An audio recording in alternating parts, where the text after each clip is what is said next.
दोस्तों, भारतीय reserve bank यानी आरबीआई द्वारा जारी किए जाने वाले हर करेंसी नोट पर राष्ट्रपिता महात्मा गांधी की तस्वीर को हमेशा प्रकाशित किया जाता है। और गांधी जी की जो तस्वीर आज हम नोटों पर देखते हैं, ये वायसराय हाउस यानी राष्ट्रपति भवन की तस्वीर बताई जाती है। जब 1946 में गांधी जी म्यांमार के राष्ट्रपिता और भारत के ब्रिटिश सेक्रेटरी के रूप में कार्यरत फ्रेडरिक पैथिक लॉरेंस से मुलाकात के लिए पहुंचे थे, तो उस वक्त इस तस्वीर को लिया गया था और इसी तस्वीर को भारत के नोटों पर पोर्ट्रेट के रूप में अंकित किया गया है। और इस वक्त भारत में चल रहे 10-20 के नोट से लेकर 2000 तक के सभी नोटों के सामने की तरफ हमेशा राष्ट्रपिता महात्मा गांधी की तस्वीर को देखा जाता है, लेकिन नोट के पीछे की तरफ एक अलग ही तस्वीर नजर आती है जो किसी न किसी धरोहर को प्रकाशित करती है। तो दोस्तों, आज की हमारी वीडियो का टॉपिक इसी पर होने वाला है, जहां हम आपको बताएंगे कि किस नोट पर कौन सी तस्वीर छापी गई है और उनके क्या महत्व है और क्या खासियतें हैं।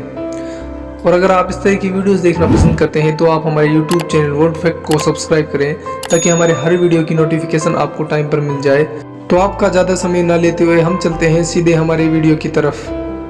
दोस्तों, सबसे पहले बात करते हैं 10 के नोट पर बनी तस्वीर के बारे में। तो ये भारत के पूरी तट पर स्थित राज्य उड़ीसा के पुरी जिले में कोणार्क सूर्य मंदिर की तस्वीर है, जिसे 13वीं सदी के समय बनाया गया था। इसे गंग वंश के राजा नरसिंह देव की देन बताया जाता है।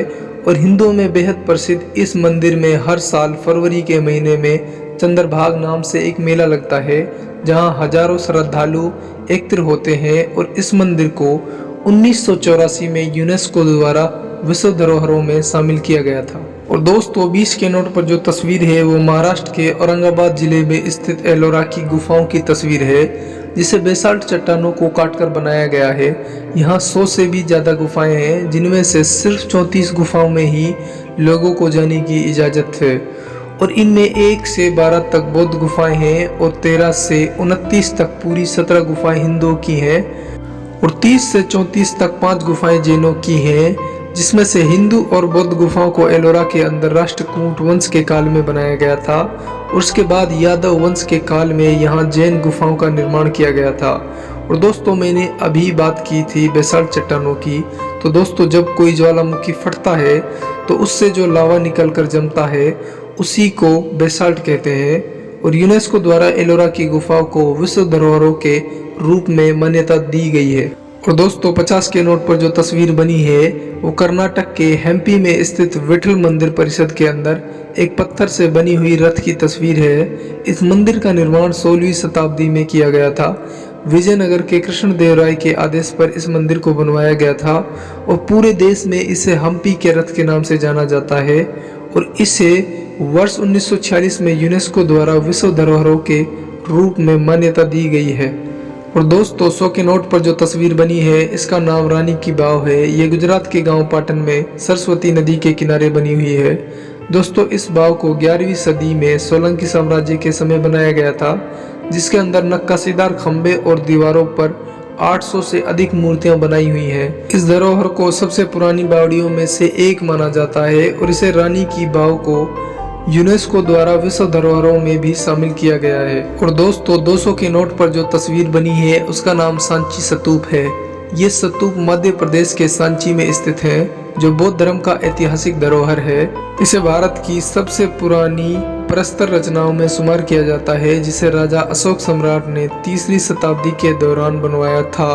और इस स्तूप को वर्ष 1989 में यूनेस्को द्वारा विश्व धरोहरों के रूप में घोषित किया गया था।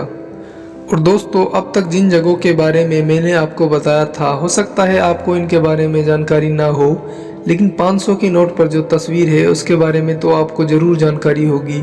तो दोस्तों, ये देश की राजधानी दिल्ली में स्थित लाल किले की तस्वीर है, जिसे मुगल सम्राट शाहजहां ने बनवाया था, जिसकी प्राचीर पर स्वतंत्रता दिवस के अवसर पर तिरंगा फहराकर हर वर्ष देश के प्रधानमंत्री राष्ट्र को संबोधित करते हैं। और साल 2007 में इसे यूनेस्को द्वारा विश्व धरोहरों की लिस्ट में शामिल किया गया था। और दोस्तों, 2000 के नोट पर जो तस्वीर है वो मंगलयान के नाम से मशहूर मार्स ऑर्बिटर मिशन की तस्वीर है। इसे देश के अंतरिक्ष विज्ञान के क्षेत्र में सबसे बड़ी छलांग माना जाता है, जिसे भारतीय अंतर्राष्ट्रीय अनुसंधान संगठन ने वर्ष 2014 में मंगलयान को भेजा था, जो पूरी सफलता के साथ में मंगल ग्रह तक पहुंचा था। दोस्तों, इससे पहले कभी कोई भी देश पहले ही प्रयास में मंगल ग्रह तक नहीं पहुंचा था और इतनी बड़ी कामयाबी हासिल करने वाला भारत एशिया का सबसे बड़ा देश बन गया। और दोस्तों, इसके ऊपर एक फिल्म भी बनाई गई है जिसका नाम है मिशन मंगल, जिसमें अभिनेता अक्षय कुमार ने एक साइंटिस्ट का रोल किया है। और दोस्तों, अब आप सोच रहे होंगे कि ये यूनेस्को क्या है, तो आपको बता दें कि ये एक साइट है जिसका कार्यालय फ्रांस में स्थित है। और इसका काम दोस्तों ये है कि दुनिया भर में जितनी भी पुरानी इमारतें होती हैं, यूनेस्को इनका प्रचार प्रसार कराती है।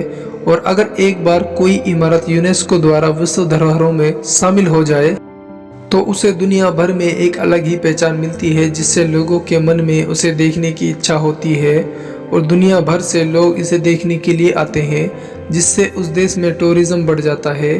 और दोस्तों, आज की तारीख में भारत के अंदर 40 विश्व धरोहर हैं जो यूनेस्को में शामिल किए गए हैं। दोस्तों, आज की वीडियो में सिर्फ इतना ही। अगर आपको हमारे YouTube चैनल द्वारा दी गई ये इन्फॉर्मेशन पसंद आई हो तो उम्मीद करते हैं आप इस वीडियो को एक लाइक ज़रूर देंगे।